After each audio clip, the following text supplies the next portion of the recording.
পরিবেশের যে বিষয়গুলো, যে পরিবেশ একটা আমার কাছে মনে হয় যে পরিবেশের বিষয়ে আলোচনা, পরিবেশ অধিদপ্তর, পরিবেশ দূষণ, এই পুরো বিষয়গুলো কেমন জানি আমার কাছে মনে হয় যে খুবই একটা পশ আলোচনার বিষয়, কিন্তু বাস্তবিক যে ক্ষেত্র সেখানে মানে এটার প্রয়োগ আমরা খুব একটা কম দেখি। মানে এটা এটা যেন সভা, সেমিনার, সিম্পোজিয়াম এইসবের মধ্যে সীমাবদ্ধ। আমরা গত এক বছর যদি খেয়াল করি, খুবই গুরুত্বপূর্ণ আমরা একটা মাইলফলক অর্জন করেছি পরিবেশের জায়গায়। সেটা হচ্ছে যে আমাদের যে সরকারি যে মিটিংগুলো হয়েছে সেখানে আমরা দেখেছি যে প্লাস্টিকের বোতলের পরিবর্তে কাঁচের জগ উঠেছে সর্বোচ্চ এক বছরে আর কি। তো এই ধরনের যে বিষয়গুলো যে খুবই ক্লাসিক এবং খুবই লুক্রেটিভ, এবং এটা হয়তো বড় বড় কয়েকটা ইন্টারন্যাশনাল পত্রিকায় নিউজও হয়ে গিয়েছে, কিন্তু ফিল্ডে যদি আমরা দেখি, একদমই আমি প্র্যাকটিক্যালি যদি উদাহরণ দিই, বান্দরবনের ওখানে 50টা ইট ভাটা, আমার এক্সপিরিয়েন্স থেকে বলছি, গত এক বছরে 50টা ইট ভাটা সেটা সরকারি অধিদপ্তর থেকে যখন বন্ধ করতে যায়, সেটা প্রথমে একটা অভিযান চলে, পরবর্তীতে আমি পর্যন্ত যেটা খোঁজ পাই যে একটা লেনদেন হয় যে 50টা ইট ভাটা সবাই মিলে টাকা তুলে কাউকে দেয়, তারপরে ওই অভিযান বন্ধ হয়ে যায়। কিন্তু এদিক দিয়ে আবার একটা কাচের জগ আর কি উঠে। সো এই জায়গাটাকে আমি আমার দল বিএনপির যে পরিকল্পনাগুলো সেগুলো নিয়ে কথা বলতে চাই। মূলত একটা বিষয় হচ্ছে যে আপনার আমাদের যে এই পরিবেশের বিষয়টা, সেটাকে যখন আপনি আমাদের সমস্যাগুলো সমাধানের ক্ষেত্রে যাব, তখন আপনার প্রথমত যেটা লাগবে সেটা হচ্ছে মাইন্ডসেট।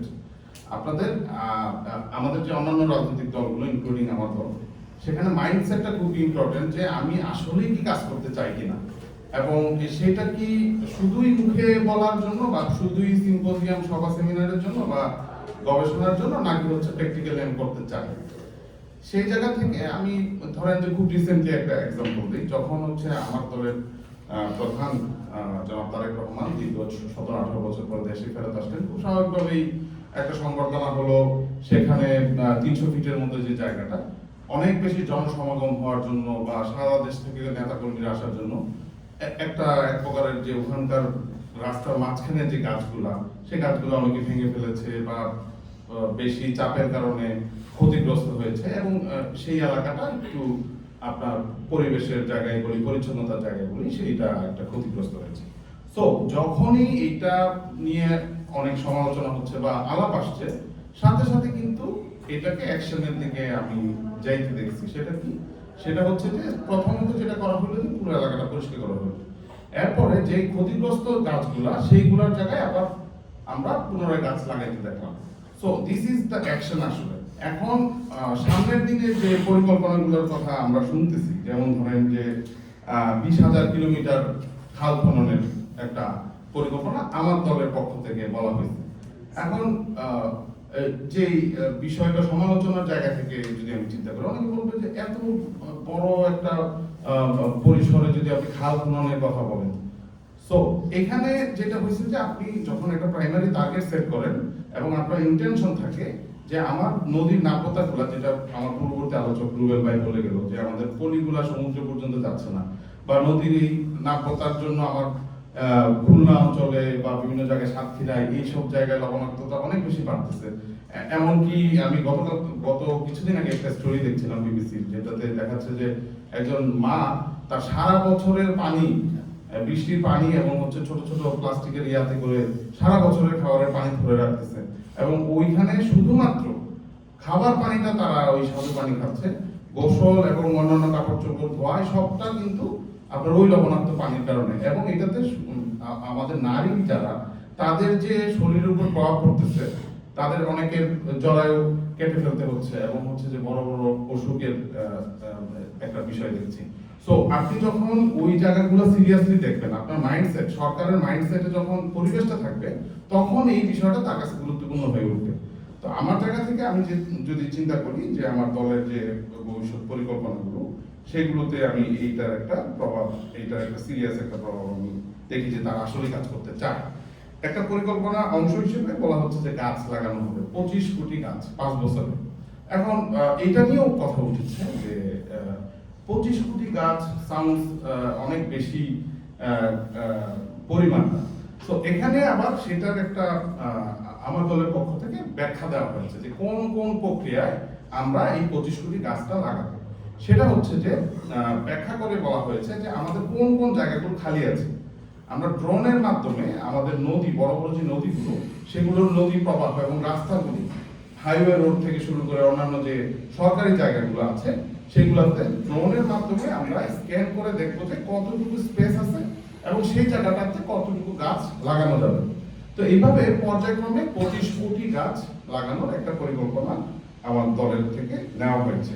এখানে আমি আমার দলের যারা নীতি নির্ধারক তাদেরকে আমার জায়গা থেকে কিছু সাজেশন থাকবে, আমি চেষ্টা করবো সেটা কমপ্লিট করতে, সেটা আপনাদেরকে শেয়ার করে রাখি।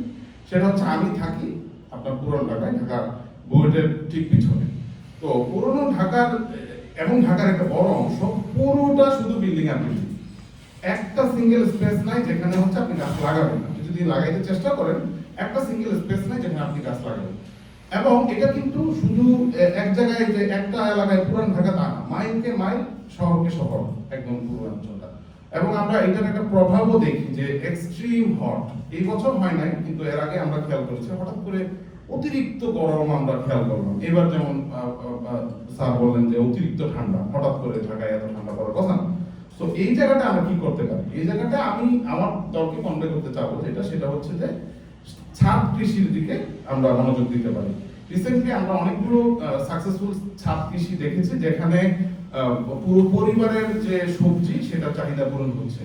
পাশাপাশি আপনার অনেক অত্যাধুনিক যে জিও ব্যাগের মাধ্যমে ছাদ চাষ বা পুরো ছাদ চাষটা অনেক দূর এগিয়ে গেছে। এখন যদি সরকারি জায়গা থেকে বা দলীয় জায়গা থেকে সেটাকে মাস পিপলের কাছে তুলে ধরা হয়, প্রচারণা করা হয়, আমার মনে হয় ছাদ কৃষিটাকে আমরা আর একটু সামনের দিকে নিয়ে যেতে পারবো, যেটা হয়তো বা ঢাকা শহরের পরিবেশ দূষণ এবং জায়গাটা কিছুটা ভূমিকা রাখবে। পাশাপাশি যেসব উদ্যান এবং যেসব হচ্ছে যে জায়গা আছে সেগুলোকে আমরা পুনরুদ্ধার করতে পারবো। আমার দলের পক্ষ থেকে একটা জিনিস বলা হয়েছে যে ঢাকা শহরকে কিছু জায়গায় লোকজনকে অন্য জায়গায় মানে ছড়িয়ে নিয়ে তাদের সম্মতিতে বা ক্ষতিপূরণ দিয়ে খেলার মাঠ তৈরি করা এবং হচ্ছে যে বাগান, আপনার উদ্যান তৈরি করার একটা পরিকল্পনা আমাদের হাতে আছে। তো এইটা গেল আরেকটা পরিকল্পনা। এখন আমরা আরেকটা বিষয় দেখি, সেটা হচ্ছে যে তিস্তা ব্যারেজ এবং হচ্ছে পদ্মা ব্যারেজ তৈরি এবং সারা দেশে ওই যেটা বলেছিলাম, আমরা দেখি যে রিসেন্টলি আমরা তিস্তা ব্যারেজ এবং হচ্ছে যে পদ্মা ব্যারেজের ব্যাপারে সবচেয়ে বেশি কোন দলটি যদি বলি যে সরাসরি আন্দোলনে বা হচ্ছে প্রটেস্ট করেছে, সেটা হচ্ছে বিএনপি। আপনি দেখবেন যে এই প্রটেস্টটা রিসেন্টলি যেটা হয়েছে সেটা সবার দৃষ্টি আকর্ষণ করেছে। এই ক্ষেত্রে আমরা যে ভারত থেকে ন্যায্য পানির হিস্সা পাবো, সেই ক্ষেত্রে আমাদেরকে দেশের অভ্যন্তরে প্রতিবাদ করে সারা বিশ্বের দৃষ্টি আকর্ষণ করে আমরা সেই প্রেশারটা ক্রিয়েট করতে পারি। আমাদের কিন্তু এই ক্ষেত্রে বলতে হয় না যে আমাদের পানি না দিলে আপনাদের সেভেন সিস্টার্স আমরা ভেঙে দেবো। তো এটা আমাদের দরকার নেই। আমরা যেটা চাই সেটা হচ্ছে যে নিজস্ব যে পলিসি সেটাকে জোর দেওয়া, মানুষকে সচেতন করা এবং বড় রকমের আন্দোলন তৈরি করা, ইন্টারন্যাশনাল যে প্রক্রিয়াগুলো আছে সেই জায়গাগুলোকে অভিযোগ করা এবং বাইলেটারাল সম্পর্ক ডেভেলপের মাধ্যমে আমাদের ন্যায্য পানির হিস্সাটা বুঝে পাওয়া। এই জায়গাটায় একটা পরিকল্পনার কথা বলবো। আর সর্বশেষ যেটা বলতে চাবো সেটা হচ্ছে যে মাইন্ডসেট, আবার যেটা দিয়ে শুরু করেছি সেটা দিয়ে আমি শেষ করবো আমার বক্তব্য। আপনারা জানেন যে আমি বিএনপিতে যুক্ত হওয়ার আগে বর্তমান চেয়ারম্যান তারেক রহমানের সাথে কথা বলেছি। কথার একটা পর্যায়ে আমি ওই যেইটাকে গুরুত্ব দিচ্ছি সবচেয়ে বেশি, মাইন্ডসেট। উনি অনেকগুলো পরিকল্পনার কথা আমাকে বলছিলেন, কিভাবে হচ্ছে এই যে ফ্লাইওভারের কথা উনিও বলবেন যে এটা কি পরিকল্পিত কিনা, এটা কি আমাদের জন্য ইয়া কিনা। তারপরে হচ্ছে অ্যাম্বুলেন্স সার্ভিসের কথা, অনেকগুলো পরিকল্পনা কথা। সর্বশেষ উনি আমাকে যেটা বলবেন সেটা হচ্ছে যে একটু কিডিং করে বা একটু ইয়া করে যে আর কিছু না পারে খাল কাটবো, মানে এটা হচ্ছে তার ফোকাস পয়েন্ট, আর কিছু না পারে খাল কাটবো। মানে আপনারা হয়তো বিষয়টাকে বুঝবেন যে উনি পরিবেশের ব্যাপারে একটা খুবই সিরিয়াস কনসার্ন রাখেন।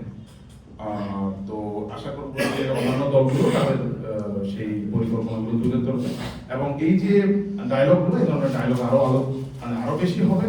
আমরা আস্তিক কি নাস্তিক, আমরা গোসল করেছি কি করি নাই, আমরা জান্নাতি কি জাহান্নামী, মানে আমরা কি সহি মুসলিম কি না, এই ধরনের আলাপে না গিয়ে ওই খুলনার ওই মহিলাটার জন্য আমরা কি করতে পারি যে হচ্ছে যে নারীরা, সরি আমি ভুল উচ্চারণ শব্দ চুজ করলাম, যে নারীর জন্য আমরা কি করতে পারি, যে 17-18 কিলোমিটার দূর থেকে পানি নিয়ে আসতেছে তার জন্য আমরা কি করতে পারি, যে মাইলকে মাইল যে আপনার হচ্ছে যে চিংড়ি চাষের কথা বলে বিলীন হয়ে যাচ্ছে, সেটাতে আমরা কি করতে পারি।